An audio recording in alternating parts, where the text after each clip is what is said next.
the #1 Gorper. Yes, you are. Welcome back to Gorp, Terrorism Power Hour. What does GORP stand for? Geo oscillating political. No, I missed the R. Geo oscillating redundant politics. You heard my Bernie Sanders impression? No.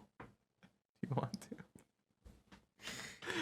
I love For the next character, that next doesn't character have a will be voice. Bernie Next Sanders. character will be Bernie Sanders. I called Weston last night and he didn't pick up, and I left him a message. It was just quiet, and I was sitting there in VC with Peter, and I had the mic on, and I'm just silent for a little bit, and it's like, please leave a message, and I just go into a Bernie Sanders rant about Hillary Clinton and the DNC. And Peter's just fucking dying. And I was just like, never heard me do Bernie Sanders before? I'm like, hey, it's shit that we've read before. Oh yeah. I had a restless night's sleep. I'm not tapped in. We're still recording good. I did nothing but turn over repeatedly during a night that seemed to last. It seemed like it lasted. I did nothing but turn over repeatedly during a night that seemed like it lasted for an eternity. Even then, I eventually fell asleep at some point, not realizing how high in the sky the sun had risen. I shook off the urge to go back to sleep. It was then I noticed that the phone was ringing. Flashbang. The time was almost 10:30 in the morning. It was clearly too late for a wake-up call. Okasaka-san, good morning, it's Ooishi. Nufufu. Waking up to the sound of Ooishi's voice was a little too much of a shock. My delicate ears were ringing. But thanks to that shock, I was suddenly wide awake. Hello. Good morning. Could it be you just woke up? Even though you're on assignment, it's still not good to be asleep during regular business hours. No. Yeah, you're absolutely right. I'll be more careful in the future. I have another tidbit that might wake you up even more. There was something interesting mixed in with the lost and found at the Hinamizawa police box. That bell. The The neon bell. Yeah, the lost and found. Let's leave some details for when you get here. You think you'll be able to make it before noon? Yeah, no, I'll be there right away. Ooishi already knew what my mission was, since Ooishi said it was something that would wake me up. It was hard to believe that it would be irrelevant to me. Honestly speaking, judging by the information from Sato-san yesterday, knowing that my cover was already blown, I couldn't wander to and from Hinamizawa carelessly. In other words, my investigation was at an impasse. If there was some information there that could put me back on the trail, that would be nothing less than a stroke of good fortune. This is the spooky shit is about to happen, Keiichi Neon Bell. That bell is when they conclude the family meeting, right? So it's when a decision has been made. I guess. I guess. So that represents when a decision has been made. Smiley? The curtains are blue because the author is sad. Shut the fuck up. After vigorously washing my face, I pulled on my jacket and hailed a taxi, heading towards the Okinomiya police station. There he is. Oh, you're here. The genius Mahjong player has arrived. Yeah, my apologies for being late. So exactly what popped up. With absolutely no intention of reminiscing about last night's Mahjong game, I pressed him to get to the point. Ooishi, anticipating that I would act that way, cut to the chase without any resistance. Like I said earlier, something arrived in the Hinamizawa police box, lost and found this morning. I didn't know if me scratching my beard picked up on the mic. Lost items that were turned over to the police box were sent to Okinomiya Station after the paperwork was filled out. Ooishi pulled out a plastic bag from a drawer and laid its labeled contents on the desk. Was I right when I was like, it's literally his wallet that says like, hey, I'm a Fed? It's a wallet. Is it literally his wallet? It's a wallet. Was I actually right when I was jokingly talking about that he has a note in there that's just like, hello, I'm a Fed from Japan, Tokyo Central? Is that a wallet? Ooishi. Indeed. There was small change inside, but no bills. We thought that the pickpocket threw it away after pulling out the contents at first. I didn't understand how this wallet, so far removed from Tokyo, could possibly be related to the kidnapping. If it had drawn Ooishi's attention, it would have to be something drastic, like if the wallet belonged to the missing grandchild. Dramatic, but That would be absurd. Like something that convenient would happen. Yeah, that was it. And there were probably initials written on the wallet. Like the initials of Toshiki Inugai, the minister's grandson, T.I. Thinking like that, at this point I didn't suppose that this wallet was something that could get Ooishi so excited. Ooishi, after putting on a pair of disposable plastic gloves, handed me a pair of the same. I didn't feel like this wallet was such an important thing, so I had my doubts about whether there was any point in putting gloves on. However, I didn't want Ooishi's intentions to go to waste, so I put them on. Ooishi opened up the plastic bag and pulled it out, showing me the bag. And as I had imagined, there were initials engraved there. But it was slightly more detailed than what I had thought, with Toshiki I marked on it. Ooishi grinned at me with a look on his face that said, "See? We can't confirm that from that we can't confirm from that this belongs to." Oh yeah, then. "We can't confirm from that this belongs to the minister's grandson," I informed him calmly. This wallet was irrelevant. It was nothing more than Ooishi's overeagerness. First of all, there was absolutely no way, in this distant locale, that the missing grandson's wallet would be found with such convenient timing. After all, the Onikafuchi Defense Alliance wasn't related to the case in the first place. So there was no way that this wallet belonged to the grandson.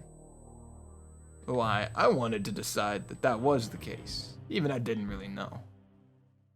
Even though what should have been a top secret case was leaked before I had even been dispatched. In this situation, how could I say this was definitely unrelated? Would it be more prudent to pay more attention to this wallet? It had only been a couple of days since I arrived in Hinamizawa.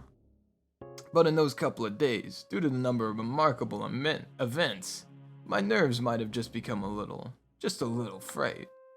Shaking my head slightly, I cleared it of unnecessary thoughts. Ooishi opened the wallet's zipper, revealing the contents. Inside was small change and a number of crumpled receipts. Ooishi from that jumble pulled out a folded card. Seeing that, my heart stopped for a moment. It was a card from a dental examination. So they found his wallet. This is not accidental. They very purposely are probably leading the breadcrumbs to find him tied up in like a warehouse because, oh yeah, Oreo feels bad. Mm-hmm. That's fucked. The name, Toshiki Inugai, and the age, a perfect match. The dentist location was in Tokyo. There was no need to explain any further. How far was it from Tokyo to Hinamizawa? It was far enough that taking the bullet trains and the cars would still take several hours. Why would a wallet with a dental examination card from Tokyo inside show up in Hinamizawa? Could it belong to a tourist who came from Tokyo? Or maybe a villager on vacation to Tokyo just happened to pay a visit to the dentist? No, it had to have fallen into somebody's bag by accident. In my mind, I desperately struggled to find a possible excuse as to why this wallet didn't belong to Toshiki Inugai. It was as if it just wouldn't do for this wallet to belong to him. However, weeding out any possibility for error one by one, the haze surrounding the wallet in front of me faded, gradually letting it come into clear focus. See. I felt a shiver of electricity run up my spine. My pulse quickened and a thin film of sweat began to coat my entire body. From Ooishi's point of view, I was probably slack-jawed and spaced out, with a slovenly look on my face. Did you get the information from the dental office? That's your job, Akasaka-san. I didn't go that far. When did this wallet show up? The person who picked it up was a villager. They did so yesterday, it seems. Not that. I mean, when was this wallet dropped? It rained here last week, exactly 7 days ago. It doesn't look like the contacts are water damaged, so the longest it would probably be is 6 days. The longest it could be would probably be 6 days. Does anyone else at this station have knowledge of the existence of this wallet? The officer who first encountered it at the Hinamizawa police box, and also the 2 or 3 people in charge of the lost and found. Other than that, it's just me and you. If it's involved in a classified case, it'd be bad to talk about, wouldn't it? I don't intend to wag my tongue. May I borrow a phone? Go ahead. Dial 0 to get out an outside line. Ooishi's so based. I dialed the phone number inscribed on the examination card. I could hear my pulse pounded inside my head. Could there possibly be something so absurd? The address on the receipts and cards inside the wallet were all from around the area where the grandson lived. The name on the examination card was also a match. The time we deduced that the wallet had been left behind also matched up with the timeline of the kidnapping.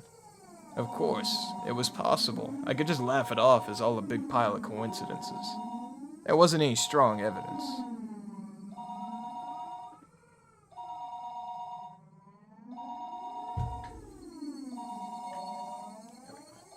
Rather than all this circumstantial proof, the contents of the phone call I was about to make would have had a much greater meaning.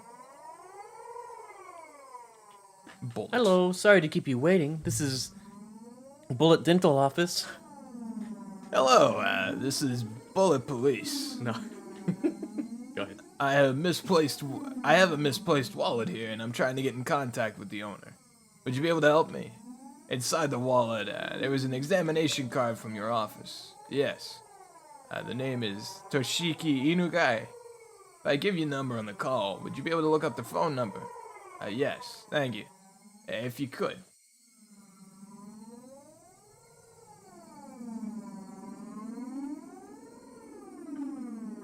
Still holding the receiver, I pulled out a notebook from my breast pocket with my free hand. I opened it up to the page with the grandson's address and phone number recorded on it. Yes, hello. Go ahead. I compared the phone number written in my notebook to the one that was being read out on the other end of the line. During that process, I spun around to look behind me uneasily. I locked eyes with Ooishi. Ooishi looked puzzled, wondering what the matter was. Why would I feel uneasy and look behind me?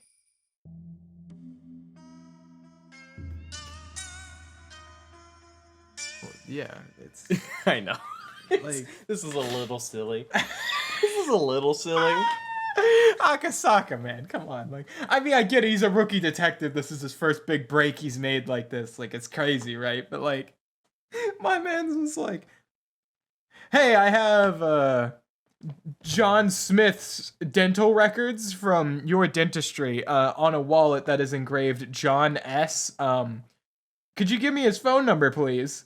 And then he's like, "There's no way. It can't be the same John Smith. It's only a dentist office that's in the area that it couldn't be. It couldn't be the same one." And then they're literally like, "Oh yeah, John Smith, 131 469 6949." It's just like It was as if they were reading the numbers straight from my notebook. It's a bit silly. Come on, Akasaka. Why would I feel uneasy and look behind me? That was because the person on the other end of the line was reading out the numbers as they were doing so straight from my notebook. It's a little goofy. It seemed that HQ was in quite an uproar thanks to my report. No matter how many times the authenticity of the evidence I had linked to the grandson was called into question, I could only respond that it was the truth. When the lead investigator first picked up the phone, I was grilled about the evidence I found was almost too good to be true, if I do say so myself. But after having doubt after doubt dispelled, he fell into silence. The receiver was finally handed over to the section chief. When he picked it up, the background thumb at the other end of the line disappeared, and I knew it had gone completely silent. After asking the same question about the wallet that the lead investigator did, the chief quietly spoke his next words. Chief. Got it. We'll dispatch several people as reinforcements. They should be able to make it there by evening. Akasaka-kun, please continue with your investigation of the area. Get some information on the spot where the wallet was found. Kano-san will select some people and head directly there.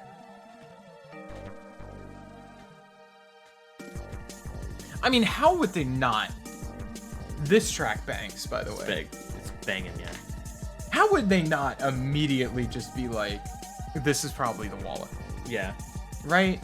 The thing is, I Like- think it was like, Like, I get it's too good to be true. You have a wallet, you have a record, you have a name, you have a match with a dentistry that has no fucking...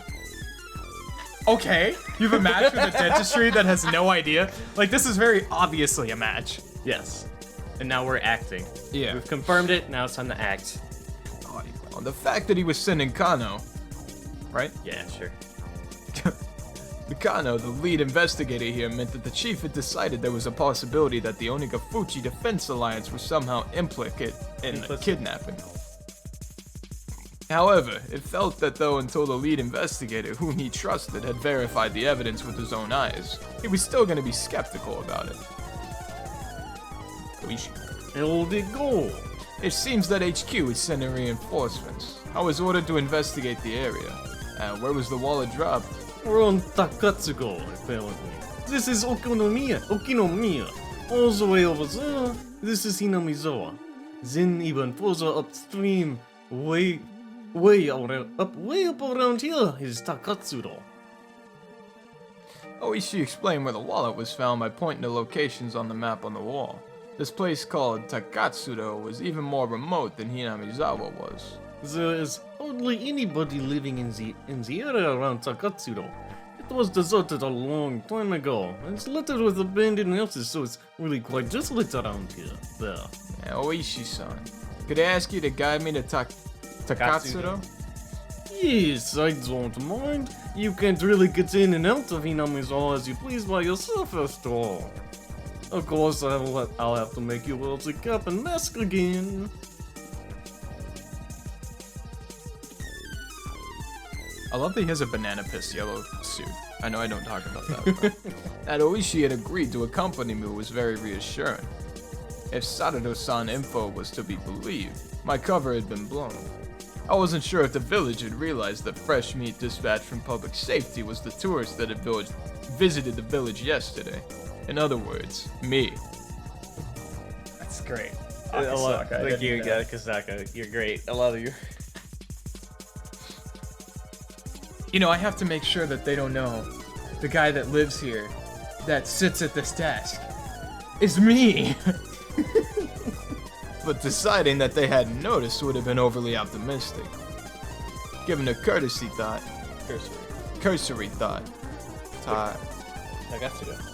Takatsuro, where the wallet was found, couldn't be ruled out as a hiding spot for the kidnappers. The Takatsuro. Takatsudo. I didn't have this big of an issue until Takano. Takatsudo. Yeah? Takatsudo? Yeah. The Takatsuro area didn't have any residential buildings, nor was it alongside a highway. There wasn't a reason for even the locals to go out of their way to visit it. It was exactly what you call a long-forgotten ghost town at the end of the road. See the extra space there. You couldn't ask for a better place to hold a kidnapped grandson. Also, you couldn't get to Takatsuro without passing through Hinamizawa first. Those several conditions made the area all more important. I couldn't brush it off any longer. There was no longer any doubt that the Onigafuchi Defense Alliance, or somebody hired by them, were involved in the kidnapping. If that was the case, then the fact that this wallet was found might have already been leaked to them. They even knew so much as how the Public Safety Division was operating. The case of the wallet couldn't be something they didn't know. In that case, there was a possibility that the enemy was lying in wait. To dive alone to enemy territory surrounded by enemy territory, to say the least, required an amount of courage, nay, recklessness that I just did not have. Sorry.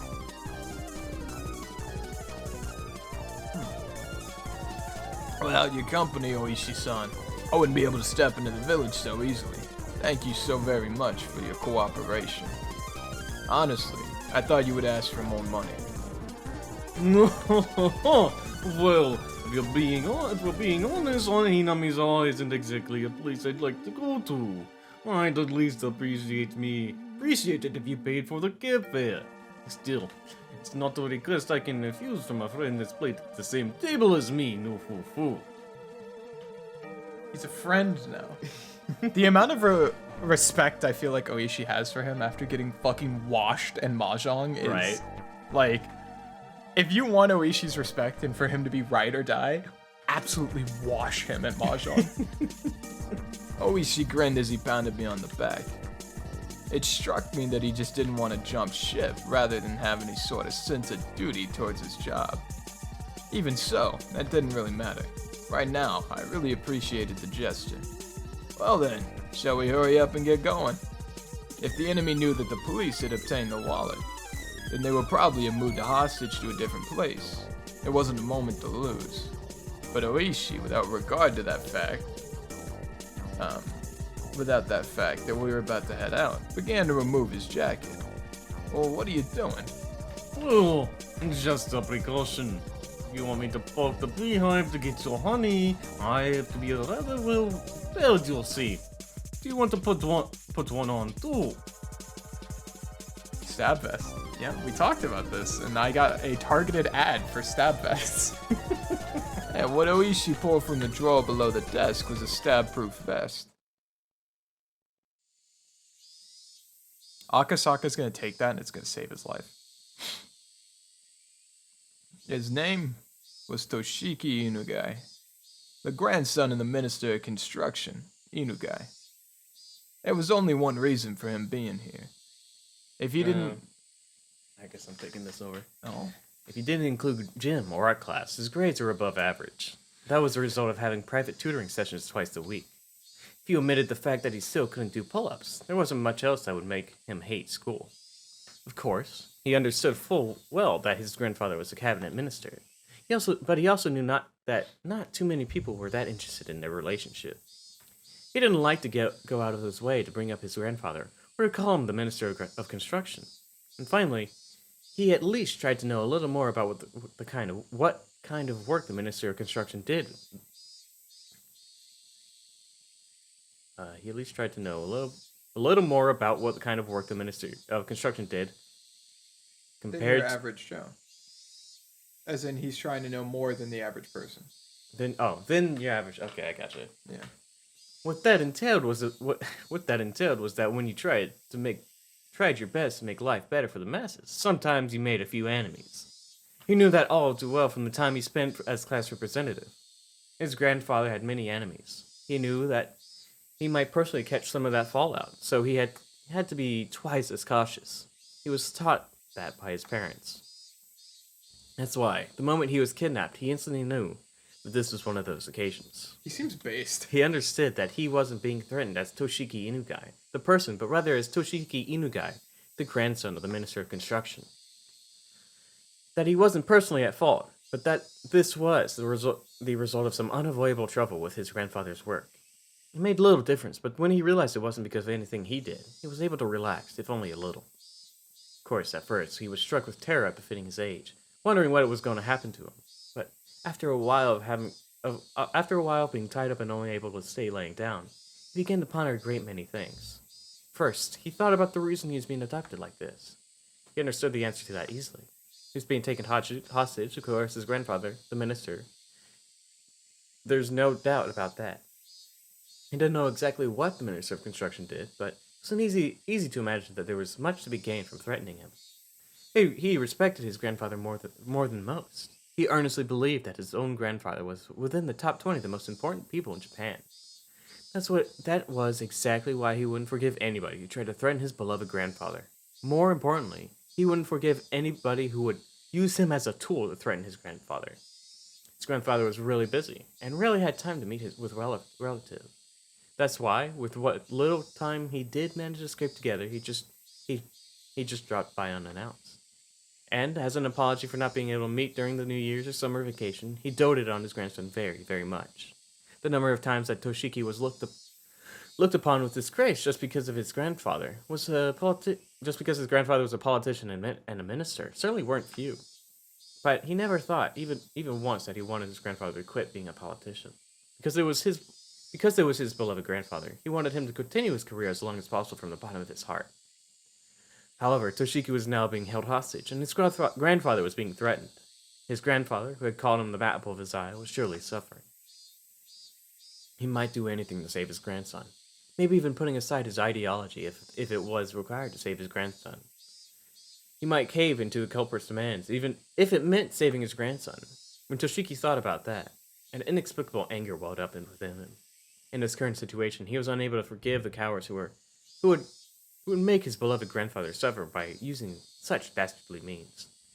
That feeling swelled up inside him, displaced into fear. What he thought of first was something any boy would imagine. Get out of these bonds, beat up the bad guys, and hand them over to the police. Images of all the brave heroes from all the manga he's read passed through his back of his mind. In his imaginary scenario, he slipped his bonds easily, floating like a butterfly to evade the captors, and stinging like a bee to bring them all down. In the end, it was nothing more than a silly little fantasy, but with his vision obstructed and unable to see anything, it was something that he could get into more than any anime at the moment. In actuality, he is enjoying these little scenarios in his head for the long period of time he was tied up. His captors hadn't really done anything to him that they would feel sorry for.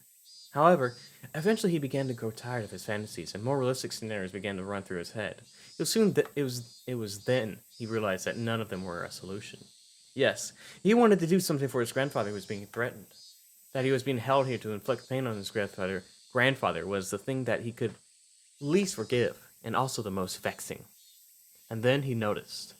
There was a much simpler way he could save his grandfather without having to beat up his despicable captors. And that was to remove himself as a hostage from the hands of these villains. If he was to disappear from here, his captors would have nothing to threaten his grandfather with. The captors had restrained him, but they didn't treat him roughly, and they made sure he was fed well enough. Meaning, at most, he was nothing more than the means for their threat. They weren't looking to bully or kill him out of spite. If he behaved, no ill would fall behind him. But no ill will would befall him. That's the word. Realizing that gave him a strong sense of courage. And carrying his train of thought this far, he let it run its course to its natural conclusion. Right now, at this very moment, Toshiki Inugai had decided to escape. His ears had been stuffed with a sponge-like material acting as makeshift earplugs. However, they didn't actually do much to block out any sound, and he could overhear everything his captors said.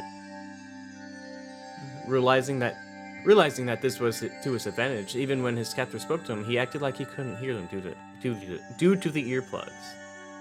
His captors, thinking that he couldn't hear their conversation, talked about all sorts of things without any reservations. Thanks to that, he was able to obtain various pieces of information.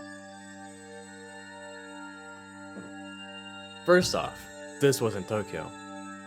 It seemed that this was quite a distance away, and on top of that, in the countryside, nestled deep in the mountains.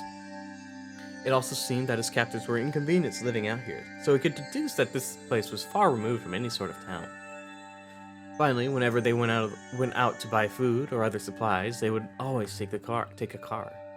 That fact caused him some dismay, because he knew that the method he learned at school of running around blindly like shouting for help wouldn't work here.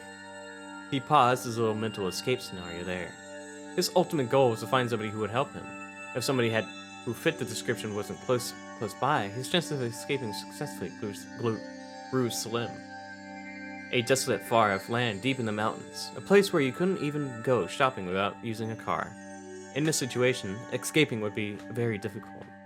He grew depressed, and after a while, he returned to his original scenario, imagining becoming a hero like in the manga he read, and beating down his captors became his respite. However, as he played those delusions out in his head, his heart, hating to surrender, continued to search for a way to escape. And then he thought of a way. The goal was far away, then all he had to do was get closer. His goal, in a nutshell, was to find somebody who would help him. In other words, somebody other than his captors. If he faked being sick, then his captors would have to take him to the hospital or bring a doctor to him. They would probably be reluctant to do that. But he already knew that the hostage was way more important than anything. In the off chance that something happened, like him dying, occurred, they wouldn't be able to threaten anybody anymore. Luckily, he had an experience that would help him fake a serious illness. At the end of last year, he was inadvertently involved in a car accident and had to undergo surgery. The scar from that surgery was still clearly visible on his lower torso. He recalled the pain and suffering from that time. The existence of that experience would make a huge impact on the realism of his performance. He was quite confident in his ability to fake an illness.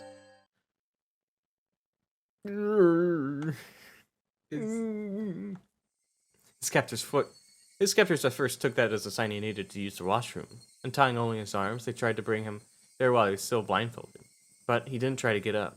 His hands, now free, only clutched at his abdomen as he was writhing in agony. You saying something?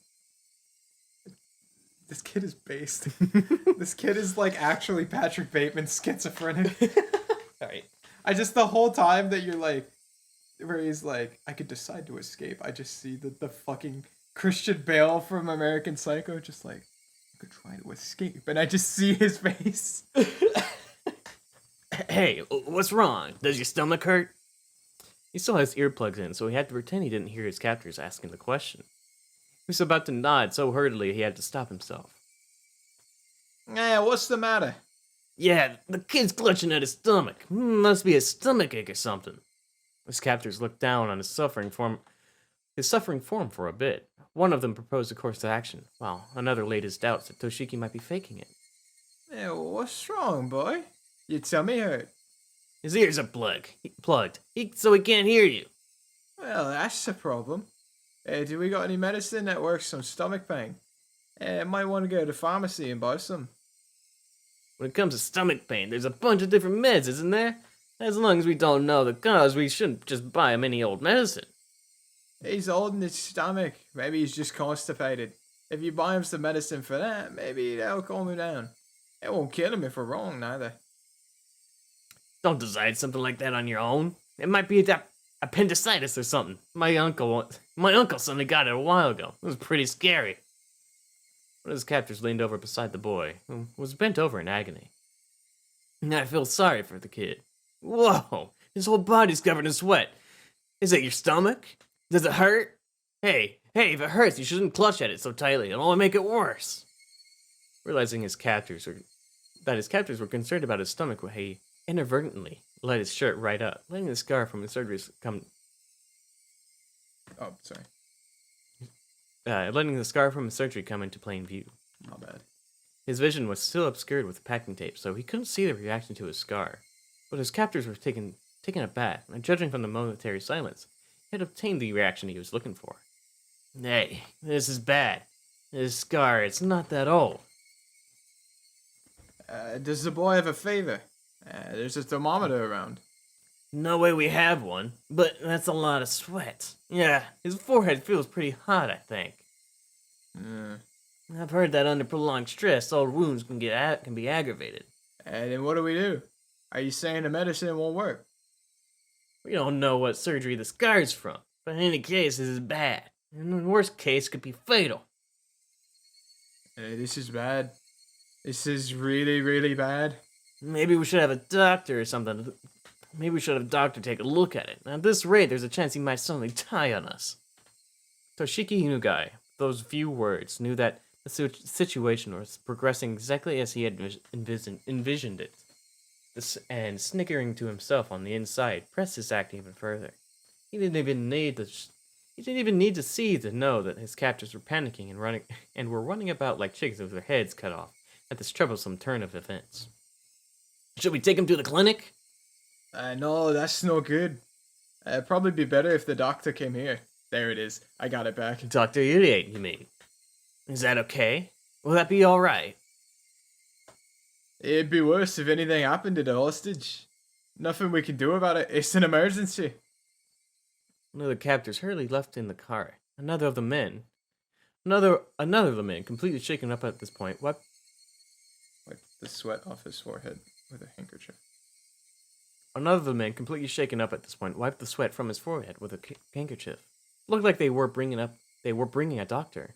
As long as the doctor wasn't an accomplice, that doctor was his goal. He was someone he should seek help from. His captors were probably wary of that happening. They would probably be prepared for it. It was all come down to luck. Some of the sweat emerging from his brow was from that nervousness. At that moment, the packing tape that was covering his eyes and ears was torn off. The burning light that he was seeing for the first time in several days hurt his eyes. After that, the gag that made it hard for him to breathe was also removed. Are you all right, kid? We're bringing the doctors to you right now. Just hold on for a bit. The doctor was coming. The doctor was coming. Now, how he was going to ask for help, and how was he going to get away from his captors? A plethora of thoughts began swirling through his mind. I think you know this already, but don't say anything unnecessary to the doctor. We don't want to hurt you or anything. You understand that, right? Toshiki Inugai nodded while feigning pain and obedience. His expectations and the enemy's expectations. Whether they doubted he was faking his illness or not, they knew what his goal was and would try to stop it. His stomach contracted from the stress of this gambit, making it seem like his stomach really was starting to hurt. No, it really was. But there's no reason to panic. If he failed with his approach to the doctor, there was nothing to lose. If there was something to lose, it was this method of faking illness to get in touch with a doctor. If he could think of other methods from here on out, it wasn't much. But at the present, this was the easiest and most dramatic way he could think of. The more he thought about it, the more it looked like this was his first and last gambit. Eventually, This kid is like 7. Eventually, he heard the sound of a car approaching once again. The sound of a car's doors hurriedly open and shut. The sounds of several footsteps approaching. A young man with a white medical coat. As he acknowledged the boy, a suspicious look showed itself on his face.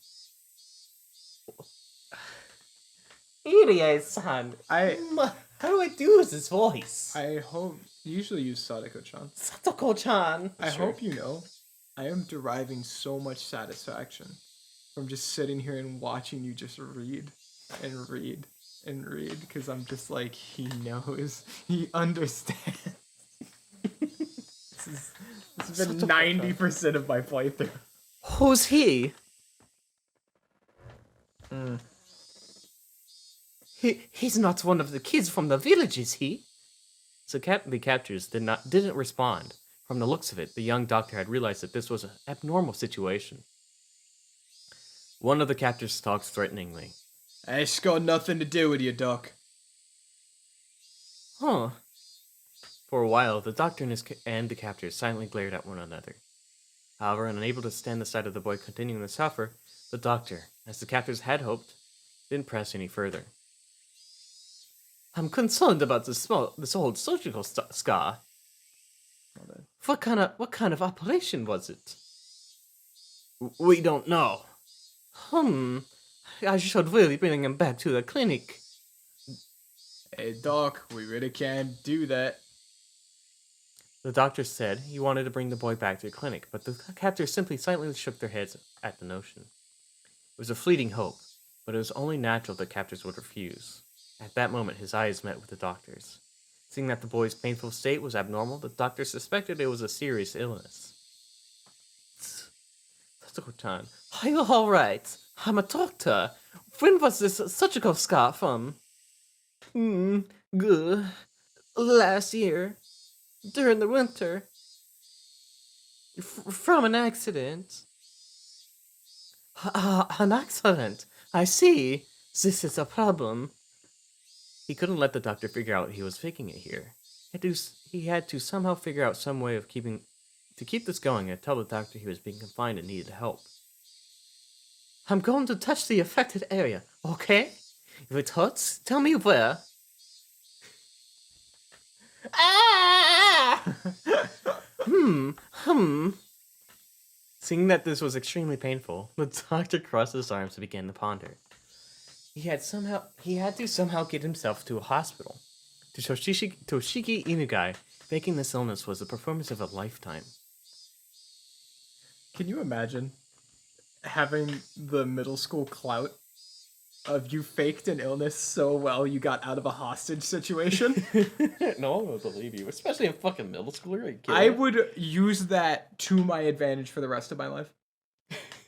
I would brag about faking my way out of a hostage situation. You would walk for up the to rest of my life. a girl at a bar. Hey, babe, did you know I fucking fuck, what's the word? Faked. Yeah, I faked my way out of a hostage situation. Did you know that? Because I was kidnapped and my granddad's the minister of construction, or used to be. And then that's when she's like, oh my god, I'm so in love with you. And then after, I shouldn't keep going with this bit, but I will. After, you know, I use her for everything I want, I go, hey baby, I faked that relationship as well as my illness. Let's go.